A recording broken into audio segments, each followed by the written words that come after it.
ఏదైతే ఎమ్మెల్యే యశస్విని రెడ్డి గారు ఇన్ఛార్జి ఝాన్సీ రెడ్డి గారి మీద పాలకుర్తిలో కార్యకర్తల మధ్యలో నాయకుల మధ్య సమన్వయ లోపం ఉందని చెప్పి ఒక ఆకాశ రామన్న మన ఇన్ఛార్జిగా వచ్చినటువంటి మీనాక్షి నటరాజన్కి 7 పాయింట్లతోని ఒక లేఖను ఇచ్చి అది కావాల్సుకొని సోషల్ మీడియా వేదికగా ప్రచారం చేసుకుంటా ఉన్నారు. ఆ ఆకాశ రామన్నకి నిజంగా నీకు ఇట్లాంటి ఆలోచనలు నిజంగా కార్యకర్తలకు ఇబ్బంది అనేది ఉంటే నీకు ధైర్యం ఉంటే నీ కింద పేరు రాసో నీ డీటెయిల్స్ రాసో ఇచ్చేవాడివి.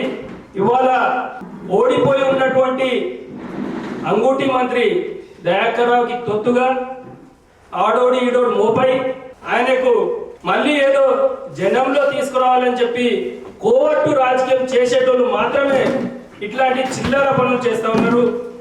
ఇవాళ మీరు ఈ వేదికను చూస్తే ఈ వేదిక మీద అన్ని మండలాల అధ్యక్షులు, బ్లాక్ అధ్యక్షులు, నియోజకవర్గ స్థాయి నాయకులు, యూత్ అధ్యక్షులు, మహిళా అధ్యక్షులు, నాకు తెలిసి ఇది పూర్తిగా పాలకుర్తి నియోజకవర్గంలో యశస్విని రెడ్డి గారి కోసం ఝాన్సీ రెడ్డి సూచనలతో పనిచేస్తున్నటువంటి టీం.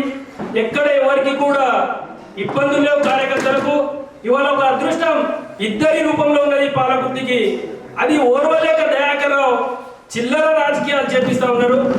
దయాకర్ రావు కావచ్చు, ఈ కోర్టుగిరి చేసేటోళ్లకు ఒకటే మాట చెప్తా ఉన్నాం, దయాకర్ రావు ఫస్ట్ మీరు రెస్ట్ తీసుకోవాలి.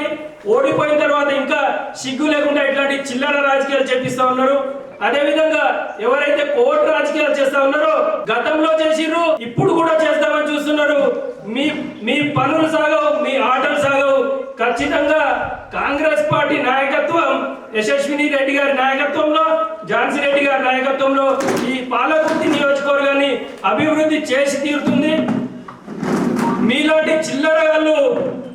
మీలాంటి చిల్లర కోర్టు నాయకులతో భయపడేది లేదు. మీరు నిజంగా మీకు చిత్తశుద్ధి ఉంటే, మీకు అన్యాయం జరిగి ఉంటే మీరు డైరెక్ట్ వచ్చి ఇచ్చేటోళ్ళు. మీరు డైరెక్ట్ ఇచ్చి ఇవాళ మీ ఫోటో కానీ మీ పేరు కానీ డిస్ప్లే చేసేటోళ్ళు. ఇక్కడనే అర్థమైతా ఉన్నది చిల్లర రాజకీయాలు చేస్తున్నారని చెప్పేసి, చేపిస్తా ఉన్నారని చెప్పేసి. తప్పకుండా మిమ్మల్ని కానీ ఇట్లాంటి రాజకీయాలు చేసే చిల్లర నాయకులను కాంగ్రెస్ పార్టీ కార్యకర్తలుగా, రాహుల్ గాంధీ సోల్జర్స్ గా, యూత్ కాంగ్రెస్ మాత్రం మీరు బయటపడిన రోజు మీ భర్తం ఖచ్చితంగా మేము పడతాం.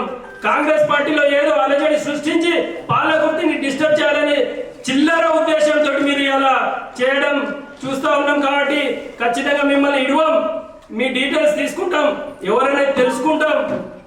మీరు ఎంత పెద్ద మనిషిగా కావచ్చు, కాంగ్రెస్ పార్టీని డిస్టర్బ్ చేయాలని చెప్పి ఇన్ఛార్జి పేరు కానీ ఎమ్మెల్యే గారి పేరు కానీ చెడగొట్టాలని చూస్తే యూత్ కాంగ్రెస్ మాత్రం ఊరుకునేది లేదు. ఈ 6 మండలాలలో ఎక్కడ మీరు ఏ ప్రాంత వాసైనా కూడా మిమ్మల్ని ఇడిచిపెట్టేది లేదు. మీ భర్తం ఖచ్చితంగా పడతాం చెప్పి హెచ్చరిస్తూ, ఇంకోసారి ఇట్లాంటి రాజకీయ డ్రామాలు దయాకర్ రావు ట్రాప్ లో పడి ఇవాళ ఓడిపోయి ఆయన రెస్ట్ తీసుకుంటాడు. ఖచ్చితంగా లోకల్ బాడీ ఎలక్షన్ల తర్వాత ఆయన ట్రాప్ లో పడి మీ జీవితాలు కూడా ఆగం చేసుకోవద్దని చెప్పి హెచ్చరిస్తా ఉన్నాను.